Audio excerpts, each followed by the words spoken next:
Nipende pia kutumia fursa hii kuweza kuhimiza masuala matatu ya msingi ambapo tungetamani kuona ICTC au Tume ya TEHAMA ikiendelea kushirikiana na wadau wengine wote muhimu ili kuweza kufanya tukio hili la kisekta kuwa la kitaifa na kuendelea kuongeza motisha kwa wabunifu kushindana. Pili, maono ya Wizara ya Mawasiliano na Teknolojia ya Habari ni kuendelea kuona wabunifu wanaoshinda katika tuzo hizi wanafikia kutambulika kimataifa.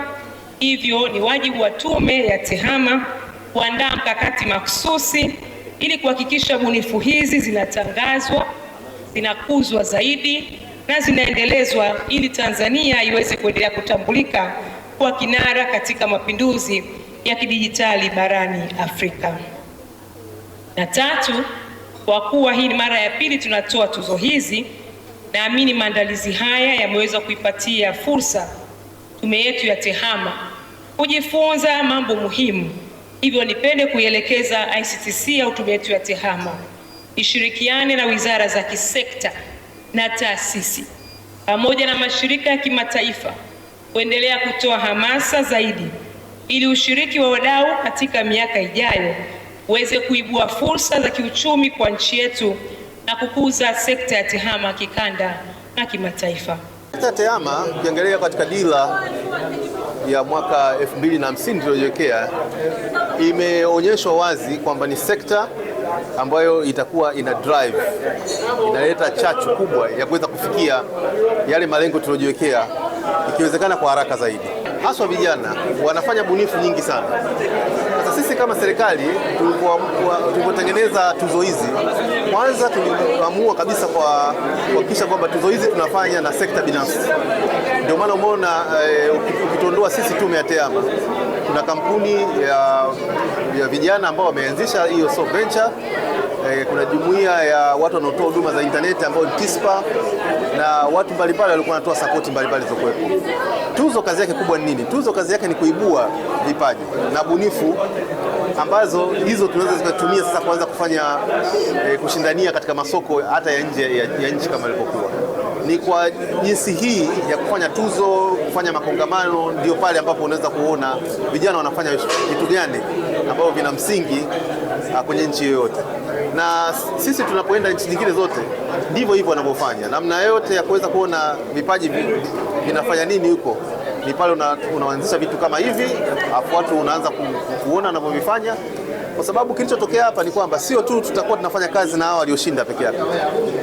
Wale wote ambao waliingia katika hizi tuzo, hata ambao hawakushinda, sisi kama tume tutawafuata na tutawajenga wakuwe zaidi, na ikiwezekana waweze kushindana katika tuzo zilizofuata na zingine zikapata wawekezaji hivi karibuni. Sisi tuna furaha sana kuweza kushiriki katika TEHAMA kwa mwaka wa pili sasa, na mwaka jana pia tulifanikiwa kuwa sehemu ya washindi, na mwaka huu pia tumeshika nafasi ya pili katika ICT in Finance. Hii sisi kwetu ni ushindi na inatuongezea chachu katika ubunifu ambao tunaufanya katika kufikiria mambo makubwa ambayo tunaenda kuisaidia jamii. Vikoba app inapatikana katika App Store na Play Store, na mtu yoyote ambaye anahusika na mambo ya kuweka fedha kwenye vikundi vya vikoba, mambo ya kuweka, kukopeshana, kuleta hisa, kununua hisa, kuomba mikopo, vyote vinafanyika katika solution ya vikoba. Okay, tuzo hizi ni kwamba zinaonyesha kwamba kila mtu ana nafasi kwenye mchango katika jamii, lakini pia inatuongezea sisi chachu ya kufikiria zaidi, kufikiria solution ambazo zinaweza kuisaidia jamii kwa ujumla. Tunayo furaha kushinda kutukiwa zawadi hii, tuzo hii ya kategori ya matumizi sahihi ya teknoloji katika mambo ya afya, na kwetu sisi imekuwa ni chachu kubwa. Ni kwa sababu hii sehemu ya afya ni moja sehemu ambayo ni ngumu sana kufanya innovation, na kama mfano mmeona innovation zote zilikuwa ni wizara, na katika private sector tulikuwa sisi peke yetu. Kwa hiyo inaonyesha kwamba ni ngumu sana, lakini sisi tumeweza kufanya, na inatupa nguvu kubwa sana kwenda, kwa sababu hata sasa hivi sio tu hapa, ukiangalia tumepata tuzo hii, na hata ukienda katika App Store na Play Store application yetu ipo katika 10 bora, na ndio application pekee ya Kitanzania Kiswahili ambayo ipo katika 100 bora.